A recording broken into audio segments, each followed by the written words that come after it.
Hello students, my name is Rohit Kushwaha. तो जैसा कि आप लोग को याद होगा कि हम लोग मोल कॉन्सेप्ट पे क्वेश्चन डिस्कस कर रहे थे और आप लोगों अब यहाँ पे हम लोग सिर्फ क्वेश्चन डिस्कस करेंगे। तो आप लोगों को थ्योरी में अगर कोई डाउट है तो प्लेलिस्ट में जाइए, आप थ्योरी देख लीजिएगा।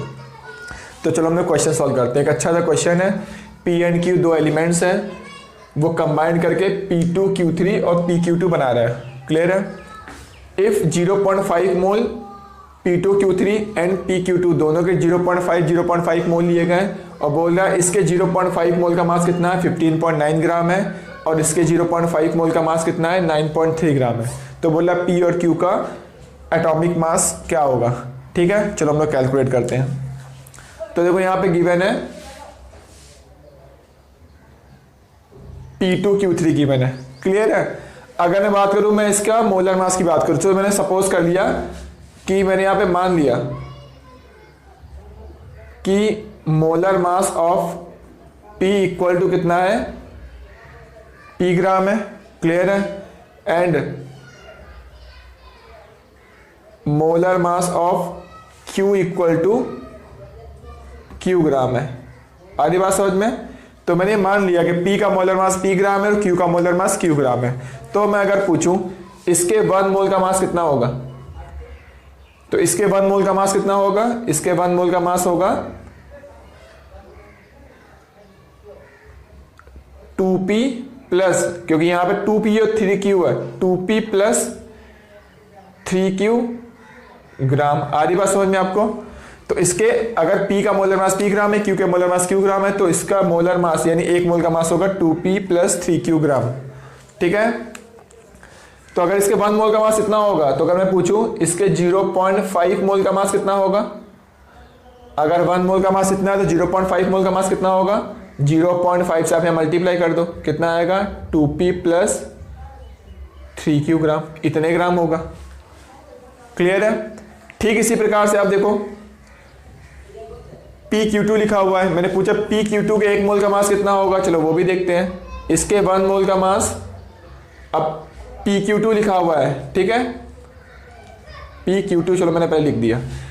P का मोलर मास P ग्राम है, Q का मोलर मास Q ग्राम है, तो इसके 1 मोल का मास कितना होगा, तो 1P है, इसका मतलब P प्लस इसमें 2Q है, मतलब 2Q ग्राम हो गया।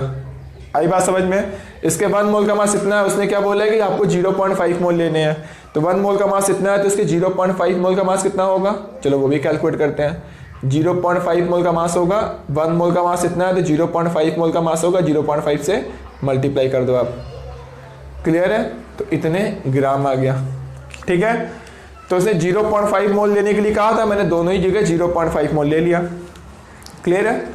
अब बोल रहा है 0.5 मोल, इसका 0.5 मोल का मास कितना है, 15.9 ग्राम है, और हम लोगों का इतना आ रहा है, यानी ये वैल्यू कितनी दी है, 15.9 ग्राम गिवन है। तो चलो इसकी वैल्यू रख दो, यानी यहां पे आपको इंफॉर्मेशन गिवन है 2P प्लस 3Q इंटू 0.5।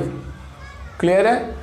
इसकी वैल्यू आपको कितनी गिवन है, 15.9 ग्राम। तो ये आपको क्या हो गया, फर्स्ट इक्वेशन आ गई। क्लियर है? अब इसके 0.5 मोल का मास कितना बोला, 9.3 ग्राम है, तो हम लोगों के 0.5 मोल का मास इतने ग्राम आ रहा है, मतलब ये वैल्यू इक्वल टू कितना दिया, 9.3 ग्राम दिया हुआ है। क्लियर है?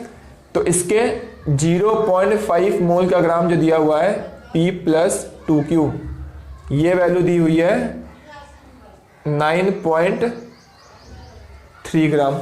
ध्यान से देखो, ये देखो 9.3 ग्राम है, यानी ये इक्वेशन कौन सी हो गई, सेकेंड।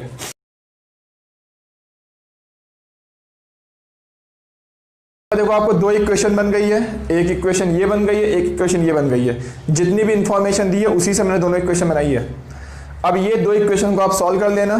क्लियर है? सॉल्व करके क्या करोगे, P और Q की वैल्यू निकाल लेना, और P और Q की वैल्यू आ गई, मतलब मोलर मास ऑफ P और मोलर मास ऑफ Q आ गया। क्लियर है? और वही आपसे पूछा गया, एटॉमिक मास पूछे चाहे मोलर मास, दोनों बात सेम ही है। क्यों बात सेम है?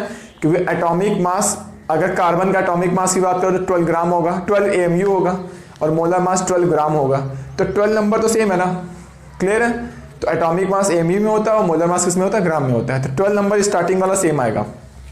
तो जो यहाँ मोलर मास कितना है, PQ की वैल्यू आएगी, वही आपका यहाँ पे क्या होगा, आंसर होगा। आधी बात समझ में? तो सॉल्व कर लो, P की वैल्यू आएगी 26 एंड Q की वैल्यू आएगी 18।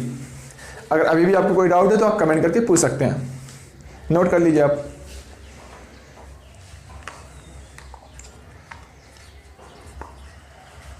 हेलो बच्चों, आप देख रहे हैं आपका अपना channel chemistry smart tips. My name is Rohit Kushwaha. तो जैसा कि आपको दिख रहा होगा, एक बहुत ही अच्छा क्वेश्चन लेकर आए हम लोग। जैसे कि आप एक बार क्वेश्चन पढ़ लीजिए। Sulphur trioxide is prepared, SO3 हम लोगों को बनाना है, ठीक है ना।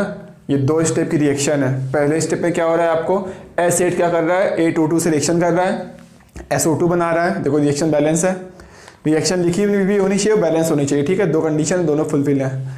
फिर SO2 जो बना हुआ है वो क्या कर रहा है, O2 से रिएक्शन कर रहा है और क्या बना रहा है, SO3 बना रहा है। क्लियर है। तो बोल रहा है how many gram of SO3 are produce from 1 mole of acid. बोल रहा है कि 1 मोल, 2 रिएक्शन आपको गिवन है। अब बोला है आपको एसिड 1 मोल लेना है और आपको SO3 बताना है कितने ग्राम बनेगा। क्लियर है। हम लोग स्टार्ट करते हैं, चलो। तो देखो जैसा कि आप लोगों को दिख रहा है, इसके बारे में है कि यहाँ पर कितना गिवन है, ये 1 मोल गिवन है।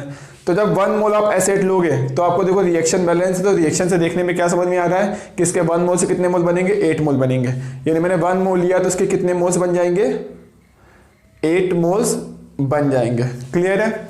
यानी SO2 के कितने मोल्स बन चुके हैं, SO2 के 8 मोल्स बन गए क्योंकि मैंने एसिड के 1 मोल लिया था।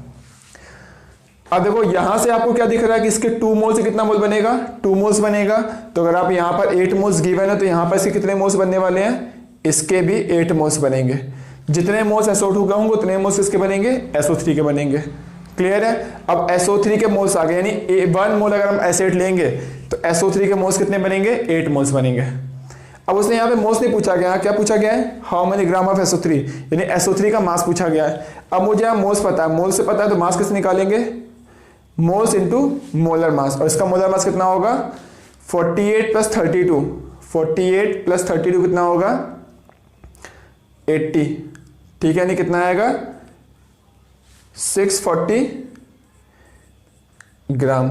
क्लियर। और 640 ग्राम ही क्या दिया हुआ है, यहाँ पे आंसर दिया हुआ है। ऐसे देखो यहाँ पे 2-2 स्टेप में अगर कोई भी रिएक्शन दिए तो उसको ऐसे ही क्वेश्चन सारे सॉल्व करते हैं हम लोग। क्लियर है। नोट कर लीजिए आप।